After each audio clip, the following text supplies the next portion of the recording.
Today, Circle has about over 75 billion USDC floating around. But when you think about the M2 supply of money, that's trillions of dollars.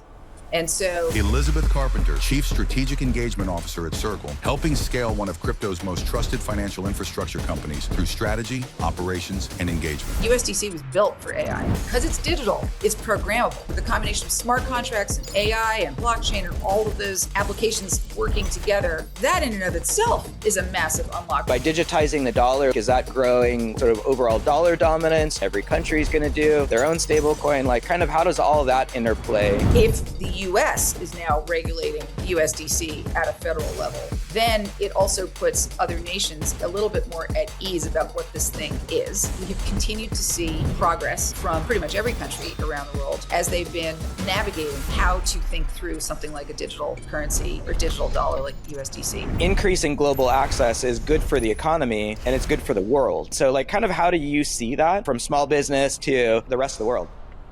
So there are a couple things. Hey everybody, welcome back to another episode of Redefined, your inside view to on-chain conversations for business, politics, policy, and world change. I'm here with an incredible guest, Elisabeth Carpenter. She has been there from the beginning at Circle, one of the most transformational companies around stablecoins, which is on everyone's tip of the tongue. Awesome to be here. Thank you, Elisabeth, for being here. It's great to see you. Thank you for having me. This is fun. Last time, it's fun to have this conversation, which is a little more informal. Last time you and I chatted next to each other, we were sitting on a stage that was like this United Nations General Assembly, very formal. Everybody was like in suits, right? So this should be like a funner, more inside conversation than UN people, right? Exactly. Well, we had this topic we got to talk about, which is like effectively finance for good and what on-chain solutions and stablecoins were doing to affect world change and impact. And I think we're going to get there. But I want to start before we get there. You've had this long arc on building Circle, which really, I think, created a category. And stablecoins now is kind of on the tip of everyone's tongue, from like banks and FIs to policymakers to the UN adjacent events that we were at. But it didn't start off that way. So I wanted to kind of maybe start with just like, how did we get to a place where stablecoins is in a mainstream crossing of the chasm moment? How did we get here? Yeah, that's a good question. And it's been an interesting journey. I'll leave it at that. But stablecoins didn't of course arrive on the scene with a lot of fanfare and fireworks. They arrived with very specific utility value, and they didn't spread. While they were used so much for crypto, on crypto exchanges and crypto capital markets, they didn't spread because of hype. In that case, even though some of the reasons that traders were using stablecoin was to hold money in a store of value that was stable versus, say, the speculative crypto assets they were trading in the background. Something like USDC doesn't spread because of that hype cycle or speculation, but really because it is a stable store of value and medium of exchange and transfer of value. And it just simply worked better than the financial tools at the time that people were used to. So it solved very, very, very real problems: slow settlement times in the TradFi world, high fees, opaque intermediaries, all that stuff. And stablecoins fix those problems in a way that feels very intuitive and modern. So when you fast forward to today, in the same way that people adopted WhatsApp, I like to say that we make money as easy to move as a WhatsApp message. Just like people adopted WhatsApp because it lets you message across borders instantly and for free. Stablecoins really gain traction because they let people move value across borders with the exact same type of ease. And so now today you've got global households and businesses adopting regulated digital dollars because they're fast, borderless, low cost, transparent, reliable. Crypto capital markets obviously leverage stablecoins a lot.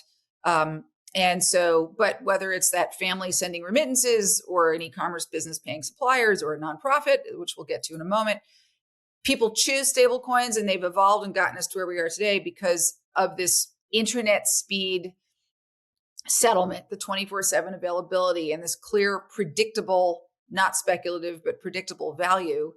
And it's that combination of speed, simplicity, trust. We used to say that we liked saying that USDC was really boring. It was boring because it just kind of worked. And that, frankly, has served us quite well. It's been driven by another thing that you hear. I think I may have said this on the panel we were on together, but trust is the ultimate currency, and USDC's growth has been driven by trust. Again, not speculation, because it's, of course, as I think your audience knows, fully backed by the safest assets in the financial system and issued by a company like us that was built on regulatory compliance. So anyway, I think we've come a long way, but it's not like we showed up on the scene and there was a big band playing and there were fireworks. It was no, not that was the implication of your question, but anyway, yeah. Yeah, no, it's been quietly building. Maybe I actually should probably step back. For most of the audience are quite aware of what a stablecoin is, but just maybe for us to step back, right? Because there is, especially when you say it was quietly building utility before it had this mainstream moment, really with, to me, the birth of on-chain technology and Bitcoin, a dozen plus years ago, there were two categories. There were TradFi, many intermediaries, layers of financial systems. And then there were digital assets, in particular Bitcoin in the original days, which, crypto looked very different than the traditional financial system. Can you define the middle, what like the stablecoin side of it is? And then maybe we should talk more about like what the original use cases are and now what they're emerging to. So well, so the middle is actually kind of a nice way of putting it, because we really do sit between TradFi and DeFi. Essentially, fundamentals, a stablecoin is a true representation of a dollar. So it doesn't fluctuate in value. For every fiat dollar that the company gives us, that dollar sits, we put it into a reserve. The reserve is managed by extremely important, well-known traditional finance institutions, actually. And it sits there, and it's only invested in cash and cash equivalents. And in exchange for that, you get a digital dollar.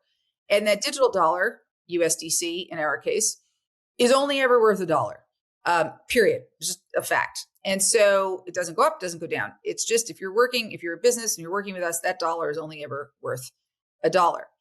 So what you do, though, when you truly digitize or tokenize, in this case, a dollar, because this is all enabled by blockchain and cryptography and so forth, is you've just injected that dollar with the superpowers of the internet. So now you have this dollar that can fly around the world with the greatest of ease, like a WhatsApp message, safely, cheaply, securely, etc. I think so, like, because you're right. So it sits on chain, in a decentralized network, not sitting through sort of like traditional financial infrastructure technology, but is backed by traditional financial markets. It's a one-to-one backed US dollar digitized. So I want to maybe talk to like, it has had I believe, a crossing of the chasm moment. Stablecoins has entered the mainstream lexicon this year. You guys were a big part of it at Circle. But, I would have conversations a few years back talking about this, that there was like massive volume and people just kind of didn't understand. And so I want to maybe talk about what the original first like kind of killer app or first use case, why people were using stablecoins the last few years, maybe leading up to this year, before the financial institutions and the governments were getting involved. Like how did Circle and other people like Circle get so big a few years ago? Yeah.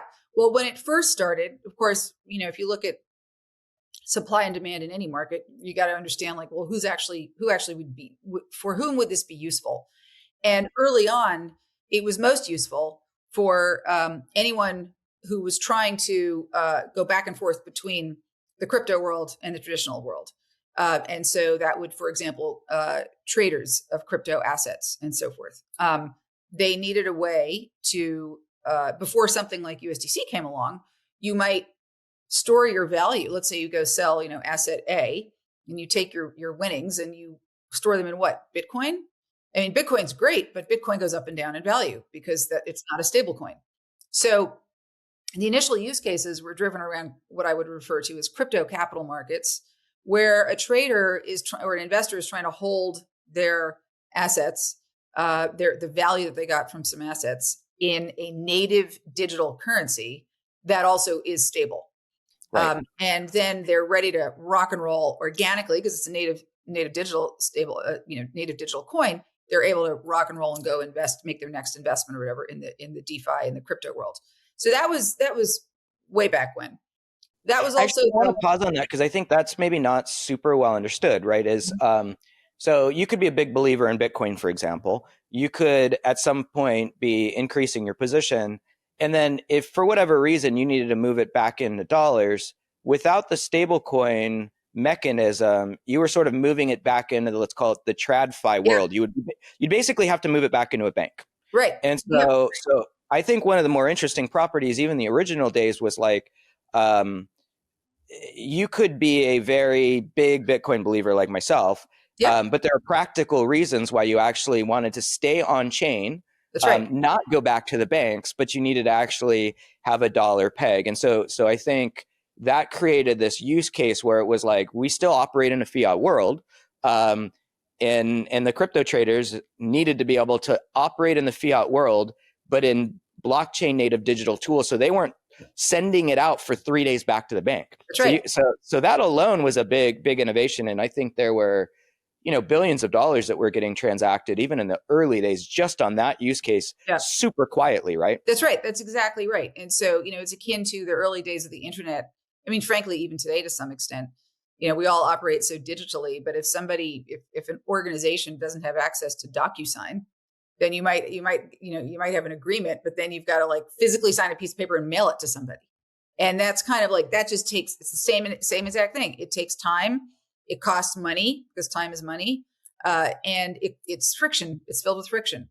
Whereas if you're in a true digital world with digital, in this case, cryptographically created assets like Bitcoin or Ethereum or what have you, you don't want to be taking that friction-filled path to get in and out of whatever you're trading. You want to have something that's natively digital as well, that can enable you to go back and forth pretty fast. Right.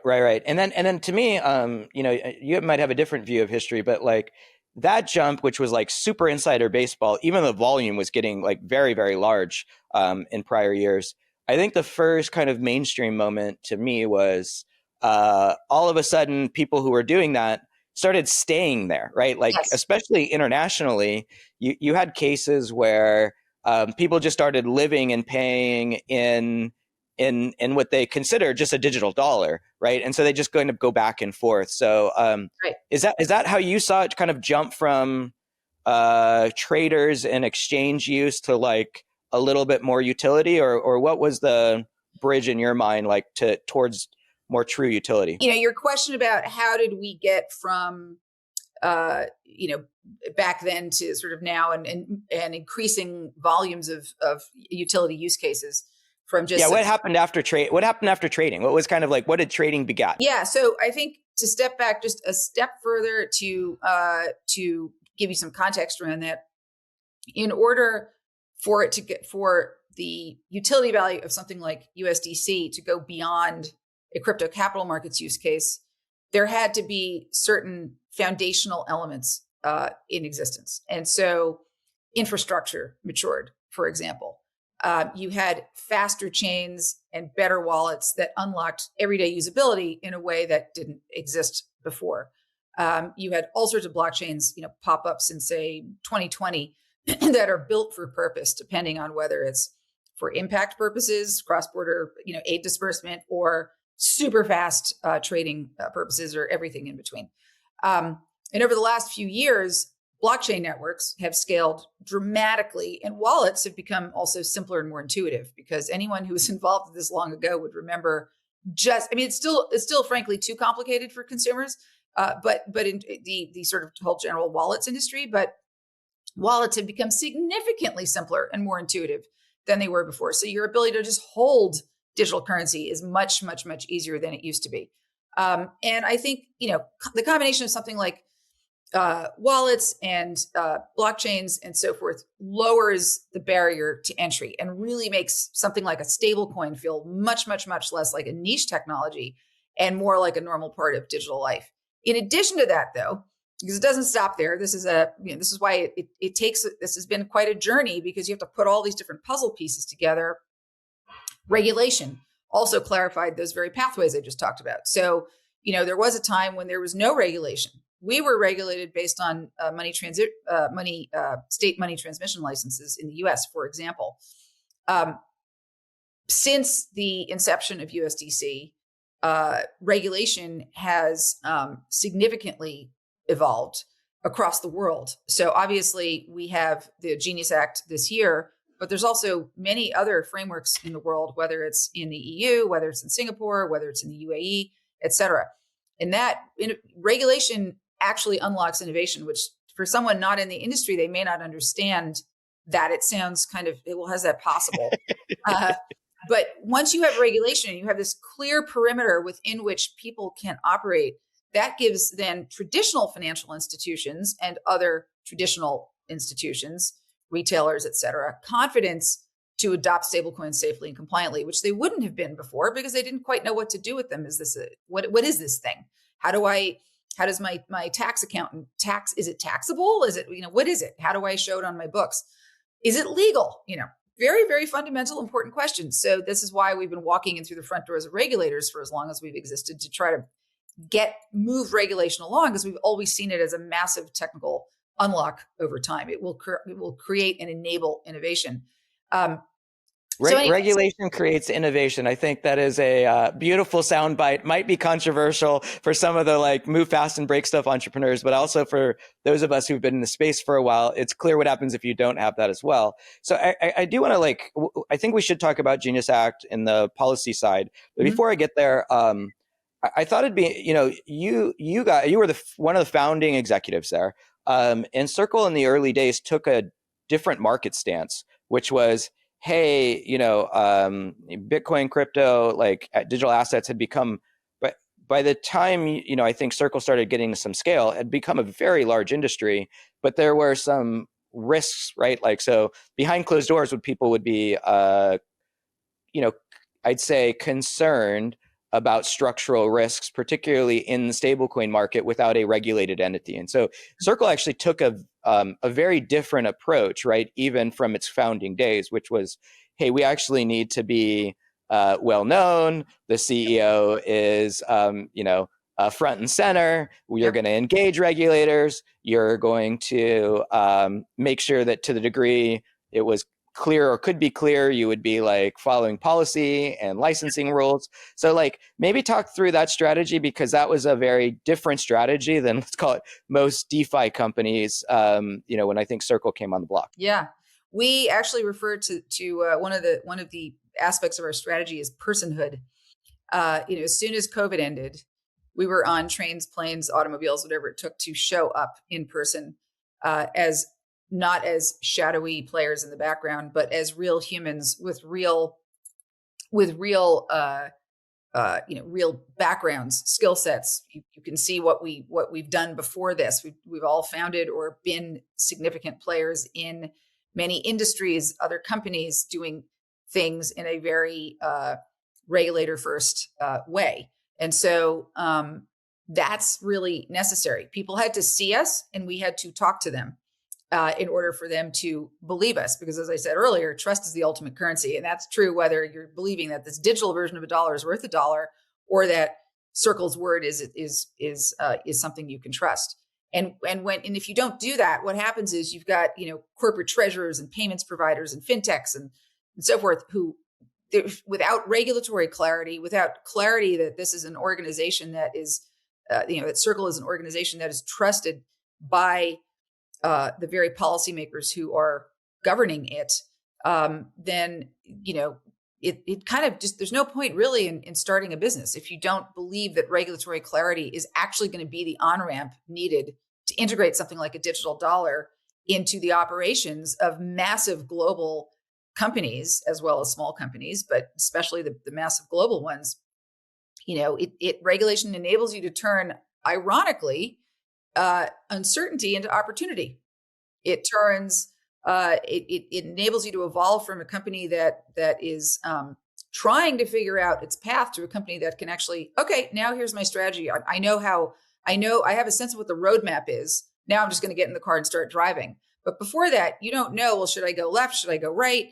Do I go backwards? Am I even going to the right place? And so the regulation helps you with that roadmap. Yeah. And, I would say for, many years for anyone who was trying to build, I would say like a kind of company that could be part of a new category creation in a way that I think actually represented the right ideals. Mm-hmm. It was actually really hard to do that when you didn't know what the right path was. And so, I think at some level, getting the clarity was really important in doing that. And it's funny, like I think you said the word trust, and I remember you saying that earlier, and I was thinking, well, there's a opposite saying on the Bitcoin side, which is like, don't trust but verify. But your personhood concept is so interesting, because personhood is actually important in the verification process, right? Like, so, whether it was Brian at Coinbase or you guys here, I think, being, it was a differentiating factor, simply being like, hey, we are intending to follow the law. We think these are innovative products. We think they're good for the economy. We think they're actually good for the world and impact. We're not hiding at all. And actually pushing, I would say, I have a dual view on regulation, right? On one side, like, it's actually very helpful for transparency. And on the other side, regulatory capture and other things I actually think create monopolies that aren't good for the markets, for free markets. But pushing regulation towards opening up was really, really important. And so that crossing the chasm moment's been really important. And so I'm curious now, everything I think on our side we're seeing has changed pretty dramatically for in the last, 12 to 18 months, where before, when we were running our business, we would talk a lot about the utility, what it did and unlocked for businesses, how it created value.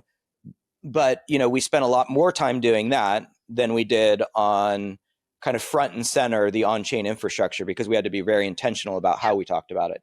Now that's changed, where an FI isn't asking purely about the utility. The FI is actually like, I need a stablecoin strategy, right? Like, or the big institutions, like, I need to have digital assets, which includes tokenization, which means I definitely need to be able to move in and out of stablecoins. Like, or the fintech companies are like, oh, these are cheaper, faster rails. I'm doing cross-border. Like, all of a sudden it went from like the quiet, like, technology behind the scenes, like cloud that you didn't understand, to all of a sudden now everybody's like, I need to do this. It's almost, to me, like the AI moment, where it's so talk to me a little bit about like what you guys are seeing with whether it's the institutions or the FIs or the larger players in the space, because I'm sure you guys' phone's kind of ringing off the hook, when probably before it was a little bit hard to get people to return phone calls. Yeah. Or they might, because they were sort of curious, but they'd still look at you like you had 12 heads, because they're like, I don't really know what to do with you, So, so it's nice that has changed, but anyhow, I think where the volume is growing right now, what's exciting is it's growing everywhere. It's not just in, an odd use case here or there. We're really seeing adoption surge, and that's for anywhere where there's people that need a faster, more predictable, more affordable way to move money.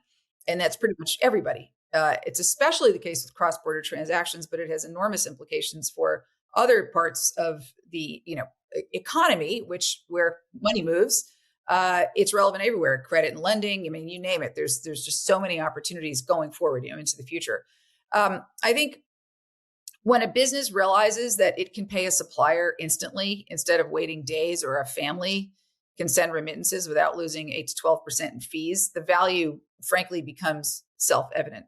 Then this is also why it's been so important for us to build the trust point over a really strong foundation of trust, because if the trust foundation wasn't there, then these other points I'm making don't matter. But once it's there, the practical realities of what I just said are just like eye-openingly obvious, and people just are thinking, okay, how do I do this? And for many people, the first experience with stablecoins feels like their first, I might be dating myself here a little bit, but their first Skype call. Borders don't matter. And it just works. You just you didn't have to take a phone and stick it into a modem in a box and then hook it up your computer. Like you just get on Skype, hit a couple buttons, and oh my God, you're talking. And then eventually there was video calls and so on and so forth. So the realization that money moves across the world or can move across the world instantly, like information or messages, is just a total shift in expectation. And it changes not only how big companies can operate, but also how smaller, small businesses, entrepreneurs, how they plan, how families support one another, how organizations operate. I mean, if you're thinking about like the World Economic Forum has this concept of multi-stakeholder, this is like multi-stakeholder on steroids. Every stakeholder can benefit. So I think where we're seeing the adoption is kind of everywhere. It's businesses using stablecoins for treasury, settlement, supplier payments, because the economics just make sense. Reducing, working capital friction, accelerating cash cycles, eliminating intermediaries. I mean, I could go on. There's like just so many. And then when you get to humanitarian organizations, which I know we'll get to in a little bit, all those just become even more meaningful. But anyhow, we're literally seeing an explosion everywhere. I think like along those use cases, you're just like one of the things we're seeing that's really interesting and is, at least to me, was non-obvious when we started doing a lot of stablecoin work was the reusability is extremely interesting, and it is different than how like TradFi rails work. So like in a TradFi rail, I might on whether it's a supply chain or an international remittance payment or whatever, I'm going to send money from my bank, in the U.S. to a bank in Argentina. Yep. And then it's going to, or to a customer in Argentina, and then it's going to go to the bank and it's kind of finally settled. And then they're going to do with it whatever. What's so fascinating to me, one of the things that's fascinating is the reusability means you could do that supplier payment or that contractor payment or that remittance. They will keep it there and then they will reuse it, right? It kind of stays in the native digital, in the sort of native digital life, right? Mm-hmm. And the fact that it could be reusable and done that instantly and borderlessly creates new use cases. So like, I mean, we could go on forever, but like, we're seeing ports that would like boats that would come into the port of San Francisco. And then, all of a sudden before it would have to wait till it would come in on Friday at 6 p.m. It would have to wait till Monday at 8 a.m. to offload goods. Mm-hmm. It might have, I don't know, raw materials that have commodities that are fluctuating in price. Like there's all kinds of things that happen in a always on, non-global, non-digitally native world that has to like kind of be built around that. Mm-hmm. And all of a sudden, if somebody can swap in, move it to dollars, resend the money out, decide how they're going to hedge, like it creates all these new use cases. I don't think people have realized how transformational it is. Totally. Just by being a digital dollar. It sounds like it's like, oh, okay, well, I just made a dollar internet enabled, but actually it changes how the money flows work pretty fundamentally. Yeah, the reason that you hear a lot of us talking about cross-border use cases is because that's an example that everyone can understand. Everyone either directly already has had experience or they know someone who has to get money across borders. But to your point, that's only the beginning. I mean, literally every part of our lives, both our professional lives and our personal lives, where money is relevant, this is going to replace it.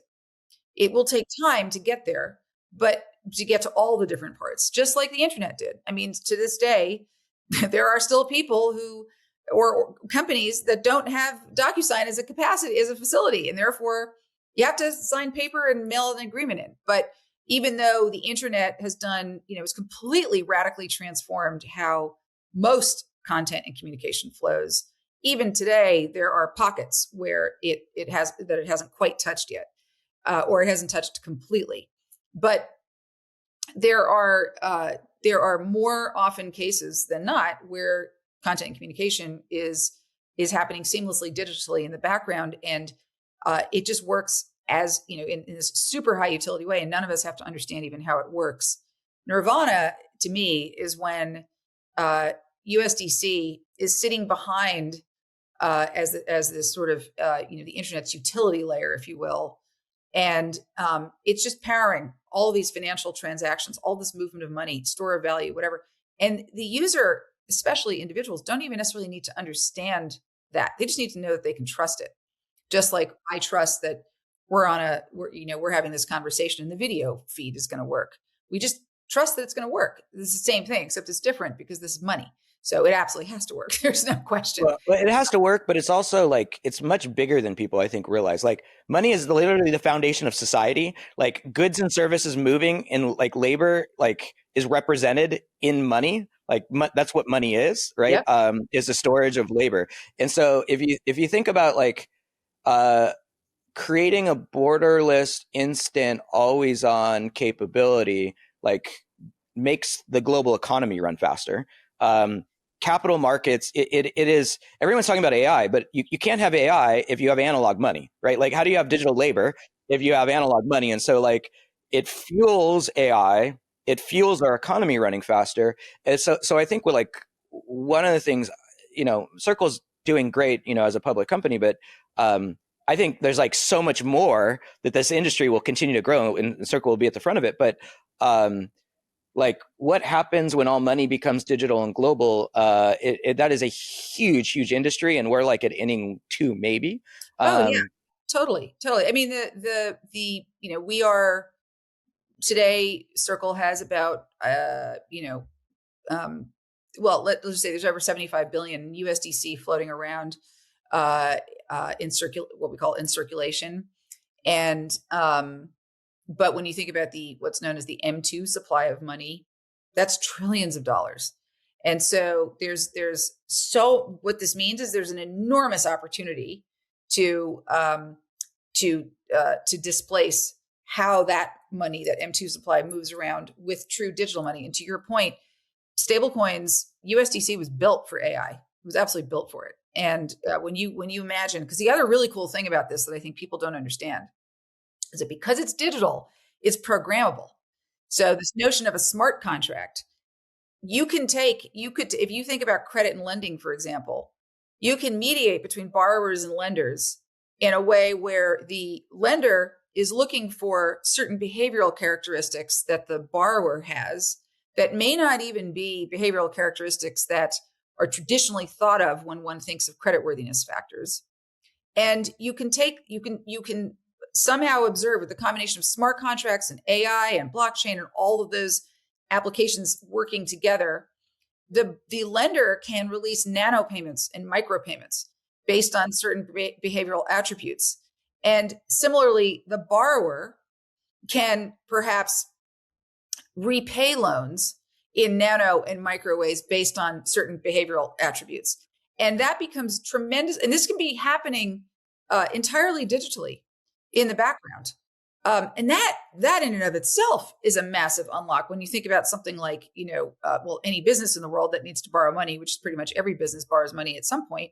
And when you think about small businesses in particular, holy cow. I mean, now you're talking about, 50 to 70% of many countries' populations are employed by small businesses. Well, if you could enable more small businesses to grow, then that in turn helps communities in ways that those people may not even realize. That's because of the digitization of money has enabled that. Not, and that's been the single biggest unlock when we like maybe 5 to 10 years from now, we're looking back like, oh my God, there's all these people who are employed or who have livelihoods in a way they couldn't, and they're now plugged into the financial ecosystem. And I think like that, whether it's a small business or the remittance or the sort of global South, like onboarding them all into the economy is a big deal. And maybe like, I'm going to end there, but before we get there, the kind of last other thought I had was, well, to get there, I think Circle's taken a point of view that like you need regulatory clarity. And so that's how you get there. And so Genius Act's passed. This probably, I think the two areas I want to touch on here are like, what's happening just around the world in your view around kind of regulation, because that is an important avenue. And then two, like if you have any thoughts around, by digitizing the dollar, like, is that growing, like, sort of overall dollar dominance? Do you think, there's going to be regulation like Genius Act in every country, and then every country is going to do their own stable coin? Like, kind of how does all that interplay that enables this digital, always on, low friction, high economic value kind of world you see? Now, the Genius Act is a massive unlock and so welcome by us, because if the US is now regulating USDC at a federal level, then it also puts other nations a little bit more at ease about what this thing is. And it also gives them a blueprint for how to think about it for their own countries. And so I think there will continue to be, we have continued to see fantastic collaboration and I would say progress from pretty much every country around the world as they've been navigating how to think through something like a digital currency or a digital dollar like USDC. So I think that's just going to continue. Yeah, and maybe before we get to like the sort of economic impact, I think one of the things I'm excited about is not often do I see policymakers like, have good alignment with the tech industry, to be honest. And I think one thing that I would say was very encouraging with the Genius Act, and you guys played a important role in that, is it could have been so regulated that you basically had to be a highly bureaucratic banking-like institution. Right. So that's kind of one extreme. The other extreme is, this is systemically important stuff in the economy, and it could have been like such a Wild West that it might have been, sort of a risk to the system. Yeah.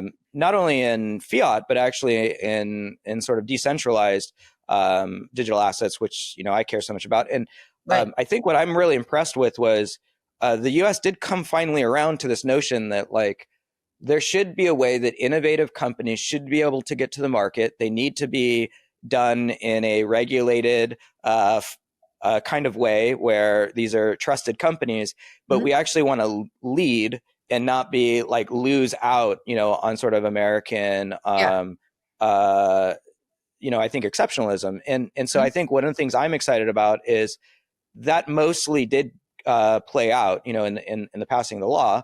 It for the most part was one of the more bipartisan acts, more or less, compared to things that are completely partisan. And then what I've noticed subsequently is, to your point, I've had, and I'm sure you guys have even more, a lot of other countries, nation state leaders come and say, hey, is this the right framework for us? Right. So like all of that to me was much more like, when I got my start in my career in the internet days, they were trying to figure out what was the right touch for like regulating the internet. Like, and fortunately we didn't end up with AOL in China kind of ruling the world. We have a, dynamic, innovative industry that's grown the economy. And I'm a big believer that's going to be the case here. So like, let's project forward then. Stablecoins become like an important innovative element. The US is leading it. Where does that play out for the other countries that maybe have some regulatory framework, but does that mean they're accepting USDC? Does that mean they're moving to, their own version? Like where does that all play out? So there are a couple things packed in there. I would say the other countries' policies around USDC specifically will be largely based on their policies around just how much what they want how much of their economy they want to have driven by or reliant upon the US dollar. So that is not going to change. Their concerns about they're going to want to continue to focus on how many, some economies have the US dollar, but it all depends on the particular, obviously, who's in charge at the time and what their economic policy is of that given country. I think it is inevitable now that every country will have a policy about digital currencies. And that was not the case a few years ago when they were just trying to figure out, to your point, what is this? Is it real? Is it even a thing? And then if they did think it was a thing, should they have their own, the whole world of CBDCs and all of that versus central bank digital currencies versus stable coins? Our belief all along has been that we welcome regulation to define the perimeter within which private enterprise operates. And you wouldn't, in the same way you wouldn't have the FAA building airplanes, you shouldn't have your regulators with respect to money actually in charge of the technology around that money. But their job is absolutely to make sure that businesses and consumers are safe. And so I think that general philosophy is also being adopted, which is an important point. Yeah, and actually, by the way, I wasn't sure if you were going to touch on it, so I'm really glad you did.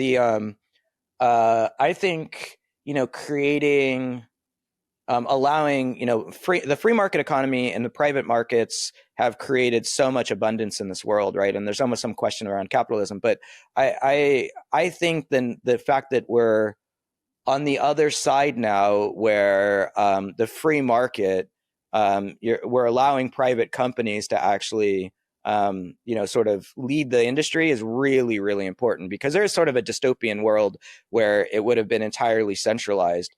And that nuance is not lost on some, but I think maybe for the mainstream, those things sound the same. Like if it was a digital dollar, it sounds the same. But it's actually a very, very different outcome if companies are competing on it. They are forced to ensure that they don't, become authoritarian or, these dystopian outcomes, because competition maybe helps avoid that. Versus if your government did it, it would be problematic maybe at some point. And so I think that was a huge win just to get to that stage. Mm-hmm. And it seems to be that for the most part, CBDCs now are less on the tip of the tongue, and it's more like, how do we have a Genius Act like thing, which is phenomenal, right? So for the US to regulate something like this, which has so much importance in the global economy, and it's such an important asset for America as well. I believe that the US dollar, is the biggest brand expression the US has. And so for now that we have regulation that regulates a digital form of this, so that even more can be flowing around the world and connecting dots and being that connective tissue for economies, as well as all of the financial inclusion benefits it has and so forth for those who have been marginalized to date. I just think it's especially important, and therefore especially welcome, that we now have federal legislation for something like a US dollar, because it is the biggest brand expression we have as a country. And so it represents everywhere a USDC flows, everywhere a physical fiat dollar is, it represents US values. And that's very important. It's much harder to do that when you don't have it federally legislated. And other countries are looking at that as well to see how they may translate that for their own currencies someday to become digital and so forth. Yeah, 100%. I agree. And I think it's the, in many ways we're like exporting, I think, the American dream. Like, I think to me, stablecoins represents like decentralizing the dollar, which, has had an important impact on the world. I don't know that we need 200 currencies. And then maybe Bitcoin's decentralizing money. But in both cases, what's happening is, the values we represent that's created this economy now can get access to more people around the globe. And so, I think that's really interesting when you look at places like in Venezuela or Argentina, and they're actually using it as like kind of both store of value and native currency. And sometimes they're swapping between Bitcoin, but even like they might, I don't know, you're like Clorox or Kleenex, where it's like, it's not even USDC. They're just like, oh, it's just the digital dollar. Like they just use it. Right. And then what that allows them is to have the same kind of, opportunity or hope on, if I have it, I can reuse it, I can enter the global economy, and then I can participate. And so maybe as we wrap, like Circle's announced a foundation, which is really, really cool, that really like increases access, increases like global impact, because boy, if we recreate the financial system and it looks just like it has for the last 200 years, maybe we kind of failed. And so like, I think one of the things you and I became friends over actually is,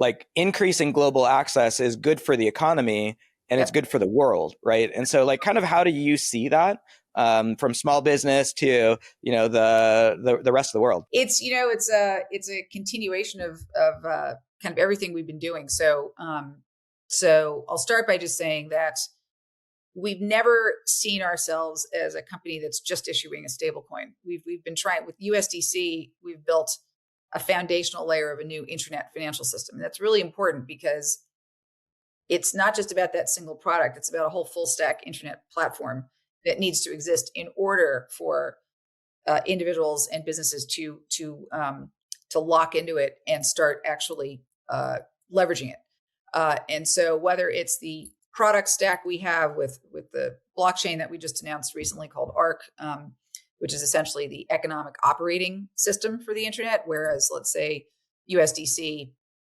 is that foundational layer of utility value for the internet.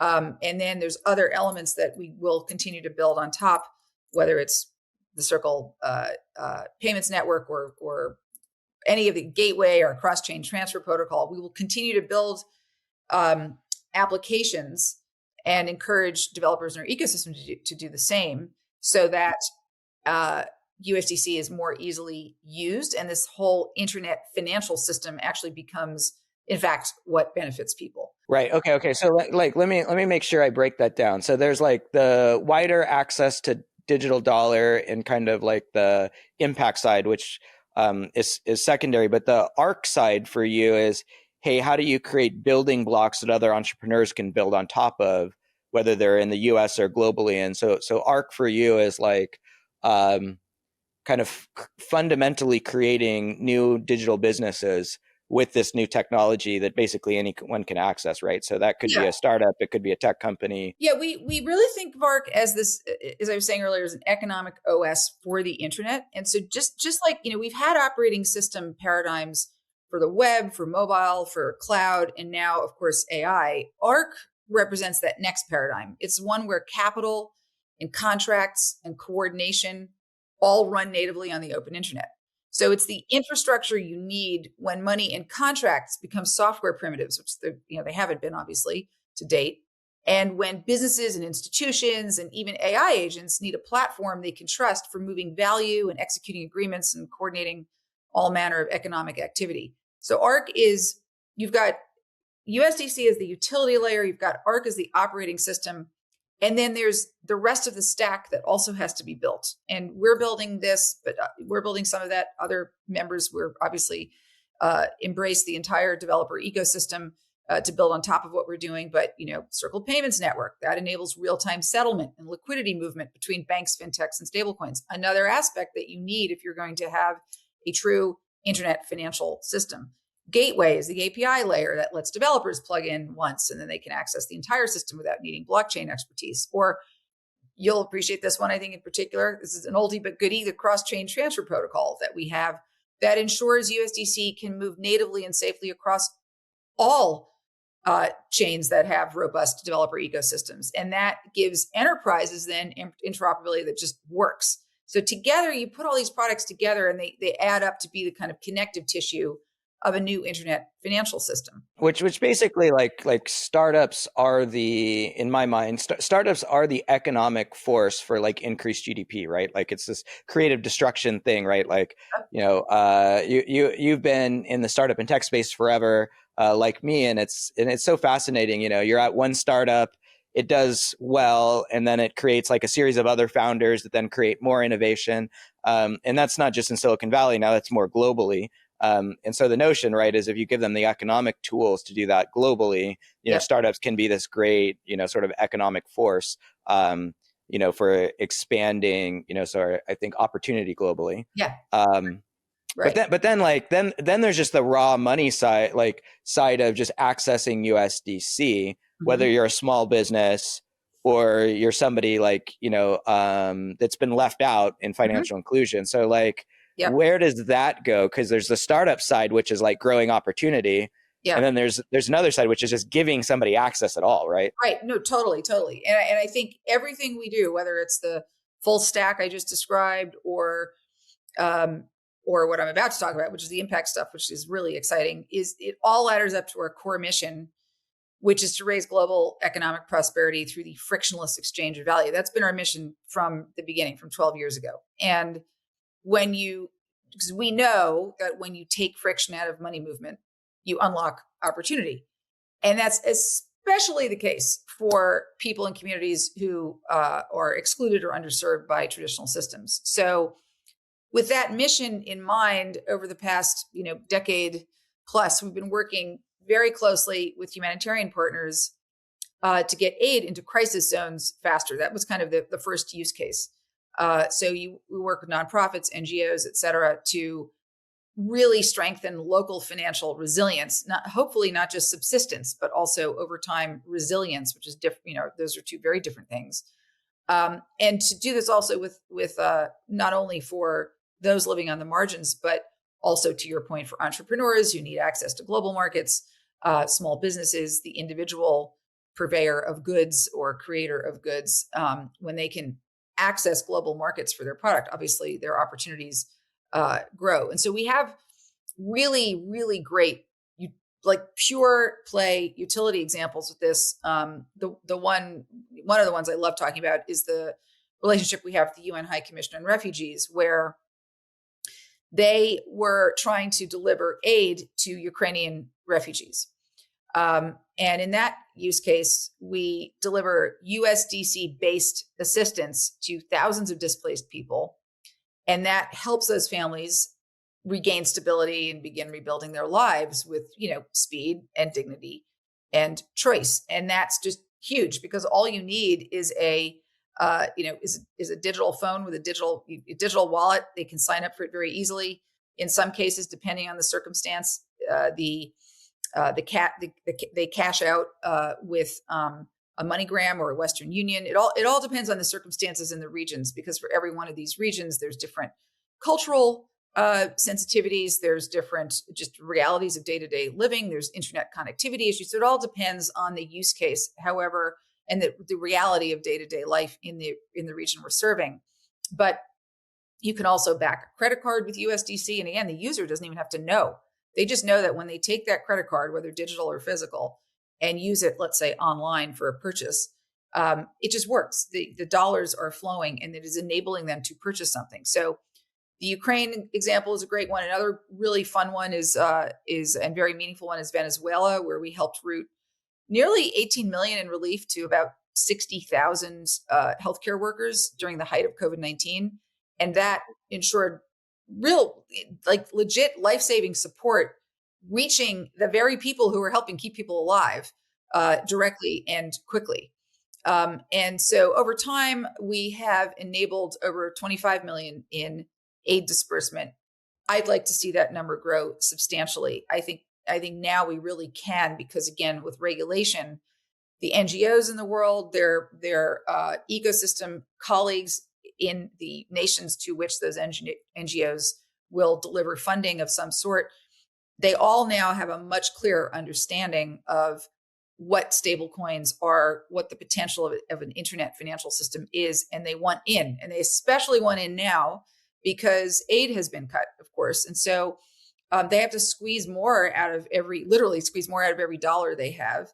And technology can enable them to do that. So we're doubling down on our impact work since our IPO.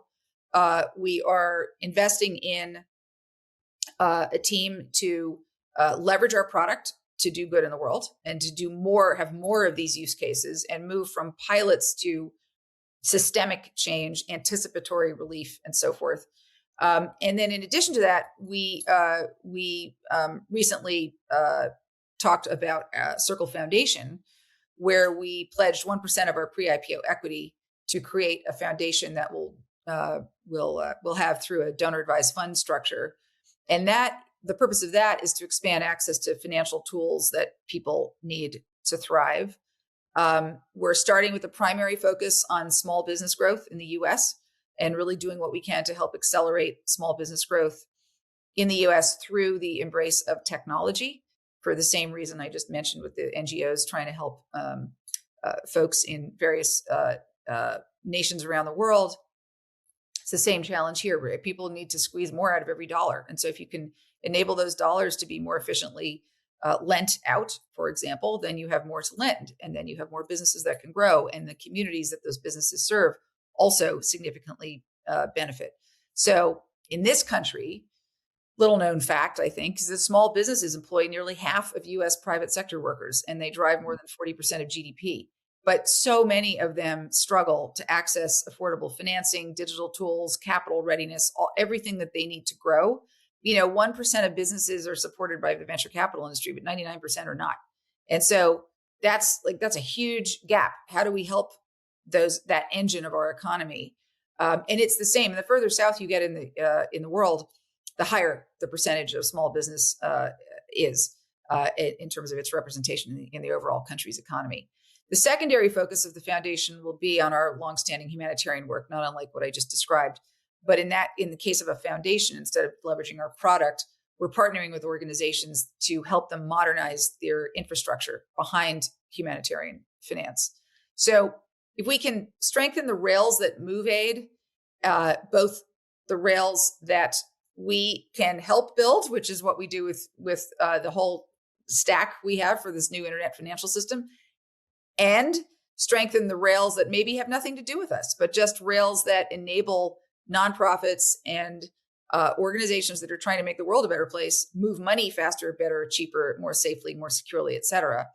Then we can ensure that support reaches more people more efficiently with greater transparency, and that's the goal here. Yeah, I love it, and I think one of the things, I'm a believer that sort of donation work in general kind of needs a rethinking in a lot of ways, because you need more of it to actually access the programs. Mm-hmm. You want less kind of virtue signaling and more, sort of impact that actually drives agency.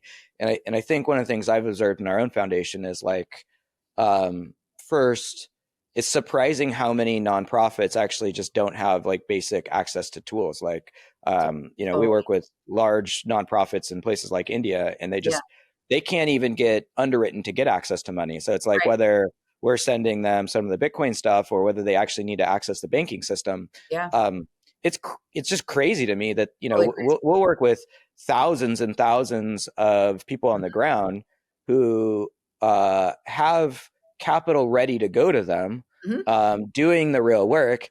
And then for whatever reason, they can't access the financial system. And so that's got to get fixed. That's crazy. And so it's been fun for us to do some of that. Yeah. It can be done though. I mean, think about this thing, these weren't a thing when the internet started, not even close. People didn't even have computers in their houses, and look at how far we've come. You started out with just content and communication going from A to B, that was the utility layer. And then people started layering on top of that payment systems and GPS and, two-sided marketplaces and algorithms and all this great stuff and data. And then you had Airbnb and Uber, and you're just seamlessly connecting, riders and drivers and people with houses and people who want to borrow those houses, and and on and on and on. The same thing's going to happen with money, and it's going to happen faster than it did with the internet because we've already done the internet thing. So the rails are kind of already there. People are kind of digitally native, if you will. Now we just need to get the money piece put in there. And that is what's so exciting to me, because every single thing you just said can be fixed. Well, and it's both on the one side, it can be lives on the line. We do programs where it'll be women teaching in Afghanistan where that's illegal. So you'd be able to need to get money to them to aid. But then it also, on the more positive side, it's the small businesses can actually transform communities, whether it's, broad, we work with a program in Colombia that was really literally where the narcos were before. And now they're micro businesses that, it's entrepreneurship creates hope. And if you believe you'll have change to a different society, then maybe you don't want to live, where there's crime and risk and all these other things. And then in the US, it's crazy, just the rate of just still underbanked and under access, even in the sort of micro and small business land. So all of it is really cool. I could probably talk to you for an hour just on that. But maybe just we've touched on everything from, changing the economic layer of the world to bringing money digitally to changing impact. Where do people find info for you, Elisabeth? If they want to know about the foundation, or they're an entrepreneur who wants to start working on Circle with ARC, or where do they go? So, the best place always is our website. The foundation will have more press releases coming out about it, so that organizations can learn about it. We'll be sharing some of our first organizations that we'll be supporting and so forth in the coming weeks. But I think in terms of the product and leveraging the product, to your point there's a whole bunch of ways to get involved. If you're a developer, we have a whole developer site. We have a whole developer relations team. We have APIs. We've got software development kits. I mean, we've got everything. We're out in the world a lot at all the conferences, hackathons. We sponsor all sorts of things. And so if you're a developer, look at our developer support tools on our website, go find them, and our team will be more than happy to reach out to you and talk to you. If you're an entrepreneur trying to figure out how to leverage the toolkit and the platform that we have, there's a whole slew of ways. If you're very, very small and maybe are not quite ready to pass our compliance tests, for example, because we obviously have to have a very robust compliance platform, there's our Alliance program, which has, I think at this point, I don't know, it's got a lot of smaller companies in there that that kind of evolve and grow within that ecosystem. They also often end up talking to and working with each other, which is kind of cool. And we put on various events for them so that ecosystem partners, the Alliance members, can get to know each other. And then they graduate into being a full-fledged Circle customer by getting a Circle Mint account and so forth. So there's a bunch, whether you're a small business, a developer, a more mature business, the website's pretty clear about where you can go to reach out. And we would just love to hear from anyone who's interested in building on our stack. Oh, I love it. Well, you guys have helped, let's see, you guys have helped create and commercialize and then legitimize, an industry that I think is going to kind of transform how our economy works. So, Elisabeth, it's an honor to spend some time with you guys. I appreciate it. And for any of the listeners out here, go check them out. Go follow Elisabeth. So it's great work that they're doing, and can't wait to see more stuff that's coming out of the foundation. Fix the money, fix the world is always important stuff to do. So, all right, thank you guys. We'll catch you on the next one. Jeremy, thank you.